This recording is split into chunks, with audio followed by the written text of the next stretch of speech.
এটা উপনির্বাচন, সেখানেও প্রাণ নিতে হলো, সেখানেও খুন, বিভৎসতার তো একটা সীমা থাকে। এটা কি হচ্ছে? নির্বাচন সবাই জানেন যে একটা বিশেষ করে বাই ইলেকশনে শাসক দল যেতে তার পার্সেন্টেজ বাড়ে। 21 সালের বিধানসভা, তারপর শাসক দলের পার্সেন্টেজ বাড়বে, বিরোধীদের পার্সেন্টেজ কমবে, কম বেশি প্রায় সবাই জানেন। নির্বাচনের ফল ঘোষণার আগেই বিজয় মিছিল বেরিয়ে গেল। বিজয় মিছিল কিসের জন্য হয়? উচ্ছ্বাস, আনন্দ, মানুষকে অভিনন্দন?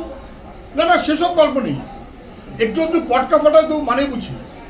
সংগঠিতভাবে বোমা, স্প্লিন্টার সহ ছোড়া হলো, আক্রমণ করা হলো গ্রাম, এবং তারপরে 9 বছর বয়সে বাচ্চা মেয়ে খুন হয়ে গেল। কুৎসিত বিভৎস একটা জয়োল্লাস, দুষ্কৃতির দাপাদাপি, খুন। কে জবাব দেবে? কে জবাব দেবে? এই দুষ্কৃতীদের মাথায় পুলিশ জানতে হবে কোথায় বোমা কে রাখছে, কি করছে। কার্যত পুলিশ তো তৃণমূলের সভাপতি, না বোঝার কি আছে? এবং এমনই পুলিশ সভাপতি যে অনুব্রত যা বলবে তাই কিল খেয়ে হজম করতে হবে পুলিশ, পুলিশ মন্ত্রী পর্যন্ত চোখ। ফলে এইরকম একটা অবস্থা পুলিশ সব জানে, জেনে শুনে অ্যালাউড। পোস্টপোল ভায়োলেন্স আমরা আগেও দেখেছি। গত 21 সালের নির্বাচন, পোস্টপোল ভায়োলেন্স, এমনকি সিবিআই কোর্টের নির্দেশে, ব্যাস তারপর সিবিআই চুপ করে থাকবে। অভয়াকাণ্ডে যেমন সিবিআই, রাজ্য পুলিশ যা বলেছে ঘাড় নেড়ে দিয়েছে, এখানেও তাই, কিচ্ছু হলো না। বোঝা গেল যে সিবিআই কার্যত প্রকারান্তরে দিল্লির আশীর্বাদ নিয়ে রাজ্যের শাসকের পাশে আছে। আর এখানে এত ভয় কি হলো? উপনির্বাচনের পর এটা ঠিক, বাম কংগ্রেস তাদের ভোটের পার্সেন্টেজ 3% বেড়েছে। কেন বাড়বে?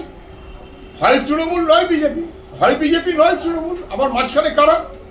ভোট বাড়ছে বাম কংগ্রেসের, ত্রাস হয়ে যাচ্ছে, ত্রাস। বিজেপির ত্রাস হচ্ছে, তৃণমূলের ত্রাস হচ্ছে। অতএব যে কোনোভাবেই হোক একটা এমন পরিবেশ তৈরি করো যাতে মানুষকে ভয় পাইয়ে দেওয়া যায়। মা বলছে সরাসরি যে আমার মেয়েটাকে খুন করা হয়েছে, বলছে পুলিশের উপর আমাদের ভরসা নেই। এই পুলিশ কি বিচার করবে? কি মুখ্যমন্ত্রী বলছেন? পুলিশকে দেখতে বলেছি, পুলিশকে দেখতে বলা তো মানুষ দেখতে পাচ্ছে, অভয়াকাণ্ডে তো দেখতে পাচ্ছে। পুলিশের উপরে ভরসা করার কোনো মানে নেই। অন্যান্য কাণ্ডে দেখতে পাচ্ছি যে পুলিশের উপরে ভরসা করার কোনো মানে নেই। মা স্পষ্টত বলছে যে পুলিশের উপর আমার ভরসা নেই, এবং স্পষ্টত মা বলছে আমরা সিপিআইএম করি, আমাদের গ্রামটা তাই, অতএব আমাদের উপরে আক্রমণ করা হবে, শোধ নেওয়া হবে। কেন? বাম কংগ্রেস তাদের ভোট বাড়বে। বাই ইলেকশনের পর বাম কংগ্রেসের ভোট বেড়েছে, এটা মানুষের কাছে যতটা ভরসা, তৃণমূলের কাছে ততটাই ভয়, বিজেপির কাছে ততটাই ভয়।